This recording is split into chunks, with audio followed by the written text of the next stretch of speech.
আগামী নির্বাচনে চাঁদপুর ২ আসন থেকে বিএনপির দলীয় মনোনয়ন প্রত্যাশী ডক্টর আনিসুল আউয়াল পিএইচডি বলেছেন, মুক্তিযুদ্ধের ইতিহাস নিয়ে বাঙালি জাতির মধ্যে এখনো ধোঁয়াশা কাটে। প্রকৃত ইতিহাসটি মুক্তিযুদ্ধ পরবর্তী প্রজন্মের কাছে অপরিষ্কার। আমি মুক্তিযুদ্ধের প্রকৃত ইতিহাস নতুন প্রজন্মের কাছে তুলে বৈষম্যহীন দেশ গড়ার অংশীদার হতে চাই। শনিবার দুপুর মতলব উত্তর উপজেলার এনায়েতনগর নিজ বাড়িতে বিজয় দিবস উপলক্ষে আয়োজিত এক সংবাদ সম্মেলনে তিনি এসব কথা বলেন। বিস্তারিত দেখুন চাঁদপুর থেকে মোহাম্মদ কামরুল হাসান রাবির প্রতিবেদনে।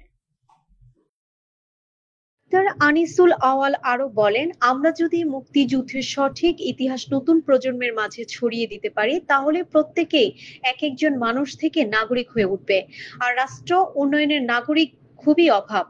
যদি আমরা রাষ্ট্রের নাগরিক হই, তাহলে আমরা বুঝতে পারবো কোনটা করা উচিত আর কোনটা করা উচিত নয়। ঠিক তখনই আমরা সকলে উন্নত রাষ্ট্র গঠনে অংশীদার হতে পারবো। চট্টগ্রাম মেডিকেল কলেজ ছাত্রদলের সাবেক আহ্বায়ক ও ডক্টরস অ্যাসোসিয়েশন অব বাংলাদেশের সদস্য আনিসুল আউয়াল আরো বলেন, সামনে যে জাতীয় নির্বাচন আসছে, ওই নির্বাচনে আমি বিএনপি থেকে মনোনয়ন চাইবো। দল যদি আমাকে যোগ্য মনে করেন, তাহলে মনোনীত করবেন। আমি শতভাগ আশাবাদী বিএনপি আমাকে মনোনয়ন দিবেন, কারণ আমার বাবা চাঁদপুর জেলার সর্বপ্রথম বিসিএসধারী কর্মকর্তা ছিলেন। আমার পরিবারের সবাই উচ্চ শিক্ষিত, আত্মীয় স্বজন সরকারের উচ্চ পদস্থ ছিলেন এবং আছেন।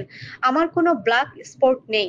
আমি সারাক্ষণ মানুষের জন্য ভালো কিছু চিন্তা করি, তাই আমি মনে করি দল আমাকেই মনোনয়ন দিবেন। এ সময় তিনি শহীদ বুদ্ধিজীবী দিবসে সকল শহীদ বুদ্ধিজীবীর আত্মার শান্তি কামনা করেন এবং সকলের কাছে দোয়া কামনা করেন। আমাদের ভিডিওটি ভালো লাগলে অবশ্যই আমাদের ইউটিউব চ্যানেলটি সাবস্ক্রাইব করে পাশে থাকা বেল আইকনটি বাজিয়ে দিন।